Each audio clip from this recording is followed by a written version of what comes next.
Social সাইটে এমন অনেক ভিডিও ঘুরছে, সোশ্যাল সাইটে এমন অনেক ভিডিও ঘুরছে। আমার হিন্দু ভাই বোনেরা, বিভিন্ন সম্প্রদায় ভাই বোনেরা বলছে আমাদের ধর্ম জিজ্ঞাসা করে। আমাদের আচমকা দেখলাম গুলি চলা শুরু হয়ে গেল। যদি এখানে ধর্ম জিজ্ঞাসা হয়, জঙ্গিদের তো এমনি কাজটা অন্যায়, কথা বলছেন না কেন? যেই হোক, অন্যায় করলে সম্প্রদায় দেখা লাগে না, অন্যায়কে থেকে শাস্তি। আজকে যারা এই অন্যায় করেছে, এই কাজ করেছে, জঘন্য কর্ম করেছে, তাদের দেখে দেখে রাস্তায় রাজপথে তাদের করে ফাঁসিতে দেওয়া হোক, তাদের মাথাটা নিচু করে হত্যা করে ঝুলিয়ে দেওয়া হোক। আমরা একজন ভারতীয় নাগরিক হিসাবে এই দাবি জানাচ্ছি। ঠিক না ভুল বলছি? ধর্ম দেখছে, ধর্ম সোশ্যাল সাইটে যাবার মতো না। বেলগাঁও এই ঘটনায় সোশ্যাল সাইটে যাওয়ার মতো।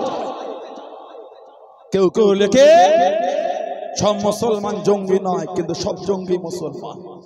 তাহলে বলে গত কয়েক মাস আগে হরিয়ানায় কম বেশি 30 কিলোমিটার গোরক্ষার নামে ছুটিয়ে ছুটিয়ে গাড়িতে গুলি করে 19 বছরের আরিয়ান মিশ্রা বলে একটা আমার হিন্দু ভাইদের ঘরের ছেলেকে 19 বছর বয়স গাড়িতে ছুটিয়ে ছুটিয়ে 30 কিলোমিটার রান করিয়ে তাকে গাড়িতে গুলি করে হত্যা করা হয়েছে। তাকে যখন জিজ্ঞাসা করা হলো কেন তুমি মারলে, সেই জঙ্গি বলেছিল আমি মনে করেছিলাম মুসলমান।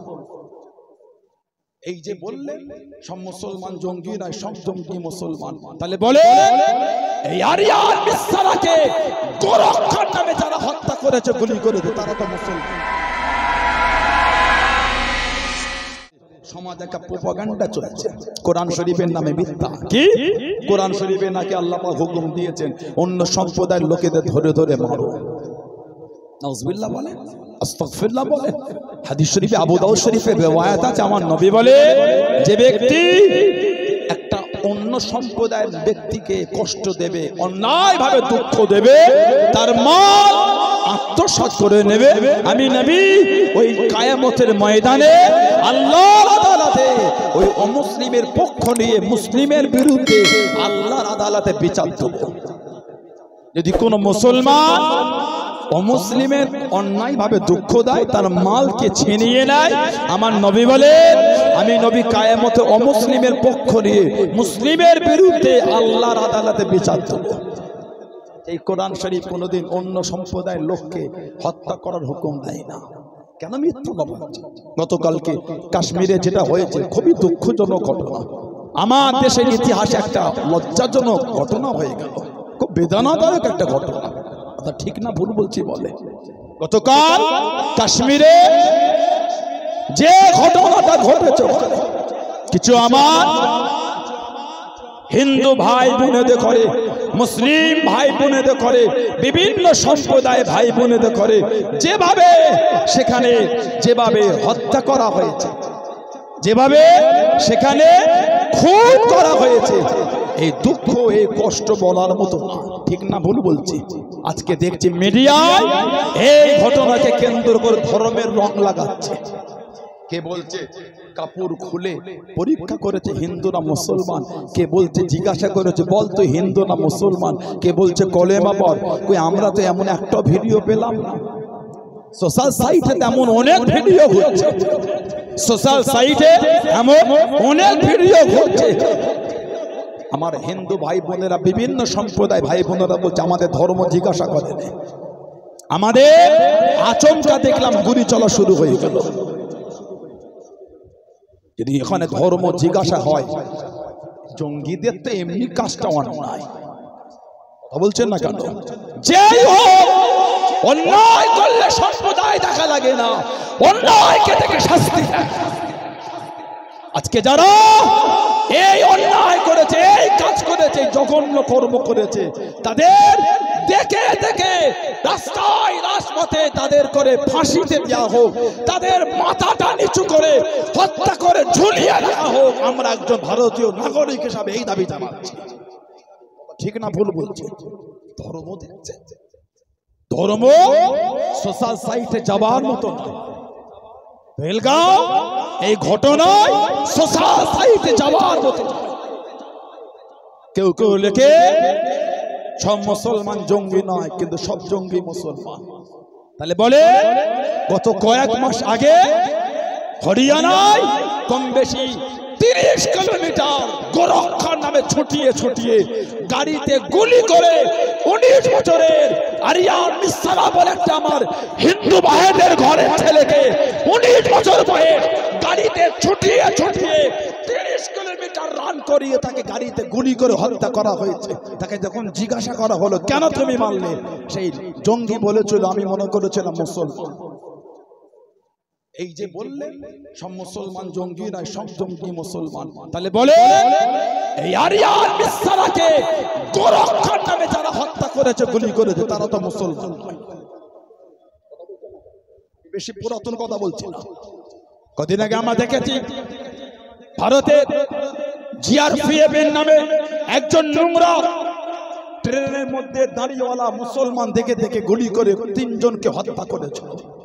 সে তো মুসলমান না। কেন ধর্মের রং লাগাচ্ছে? কেন ধর্মের কালার লাগাচ্ছে? কাশ্মীরের মানুষদের ভিডিও দেখলে তাদের আর্তনা, তাদের দুঃখ, তাদের কান্না যে আমরা চাই না শুধু কাশ্মীর কেন, আমি একজন ভারতের নাগরিক হিসাবে আমিও বলছি যে অন্যায়ের সঙ্গে জড়িয়ে তাকে শাস্তি দেয়। ধর্ম দেখে নয়, অন্যায় দেখে শাস্তি দেয়। কেন ধর্মের রং লাগাচ্ছে? কথা ঠিক। কেন ধর্মের কালার লাগাচ্ছে? কেন ধর্মের কালার লাগিয়ে সমাজের মধ্যে ভেদাভেদ ভাগ করে দিচ্ছে, ডিভাইড করে দিচ্ছে? যে কাশ্মীরে অল্প জায়গার অল্প সময় মানে জায়গার ব্যবধানের মধ্যে আপনার জিআরপিএফ, বিএসএফ, বিভিন্ন আপনার দেশের সমস্ত সেনারা পাহারায় থাকে, তাদের করে কি প্ল্যান মাফিক ওখান থেকে সরানো হলো?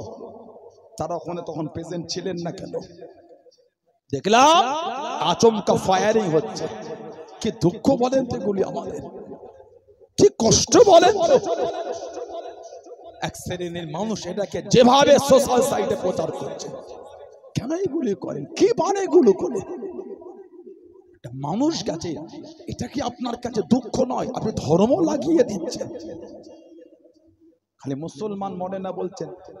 একটা মুসলিম সৈয়দ আদিল হোসেন বলে একটা ছেলে যে ঘোড়ার পিঠে করে করে লোককে পাহাড়ের উপরে তুলেছে, সে অন্যজনকে বাঁচাতে গিয়ে সে নিজে হত্যা হয়ে গেল, তাকে মেরে দিল। সোশ্যাল সাইট মিডিয়ায় দেখছিলাম ব্যাঙ্গালোরের একটা ফ্যামিলি, তাদের উপর অ্যাটাক করা হয়েছে, তাদের করে হত্যা করা হয়েছে। কেন এগুলো করছে? আমরা চাই এই নোংরা কাজ যারা করেছে তাদের শাস্তি দেওয়া হোক, সাজায় মত দেওয়া হোক, আর মৃত্যুটা এমন ভাবে দেওয়া হোক আগামী দিন এই কর্ম করা দূরের কথা, ভাবতে জানা তার মনটা কাঁপে। কথা ঠিক না ভুল বলছি? গত কয়েক বছর আগে পুলওয়ামায় অ্যাটাক হয়েছে, এখনো তার কোনো সুরাহা আমরা শুনতে পাইনি। আমার দেশের কম বেশি 40 থেকে 42টা সেনাকে যারা এই কাশ্মীরের পুলওয়ামার হত্যা করেছে, দেশের জন্য যাদের জীবন চলে গেল, যারা মেরেছে তাদের নাম আমরা এখনো শুনতে পেলাম না। এটা কি আমার দেশের জন্য লজ্জা নয়? আমরা আশাবাদী এর শুরু একটা হবেই হবে। যে জঙ্গি কার্যকলাপ করেছে এর শাস্তি তাদের ভোগ করতেই হবে। কথা ঠিক না ভুল বলছি? আল্লাহ আমাদের শান্তি দান, আল্লাহ আমাদের দেশের সমস্ত সম্প্রদায়ের মেলবন্ধনকে আল্লাহ অটুট রাখেন, বলুন আমিন। আমাদের পাশের দেশ থেকে আমরা জীবনে কিছু ভালো কিছু পাইনি। পাশের দেশের এই যদি সাজেস্ট হয়, যদি তাদের নোংরা হয়, আমার দেশের যারা বিভিন্ন ডিপার্টমেন্টে জব করছে তাদের দায়িত্ব এগুলি খুঁজে খুঁজে বার করে অন্য দেশের 5টা কুকুরগুলিকে ভারতের রাজপথে ফাঁসি দিয়ে শাস্তি দেওয়া। ঠিক না ভুল বলছি? বলে আল্লাহ পাক আমাদের করে নোংরা লোকেদের হাত থেকে হেফাজত করে, বলুন আমি অনুরোধ করব ধর্মের রং লাগাবেন না, এই হীন মানসিকতার পরিচয় দেবেন না, ধর্মের রং লাগিয়ে বিষয়টাকে ধর্মীয় দাঙ্গার দিকে ঠেলে দেবেন না। বিষয়টাকে একজন দেশের দায়িত্ববান নাগরিক হিসাবে থেকে একজন দেশের নাগরিক হিসাবে আওয়াজ তুলে জঙ্গিদের শাস্তির জন্য আওয়াজ তুলতে শিখুন। আমার ভাইয়েরা, বাপজানেরা, ছেলেরা, যুবকেরা, মুরব্বীরা,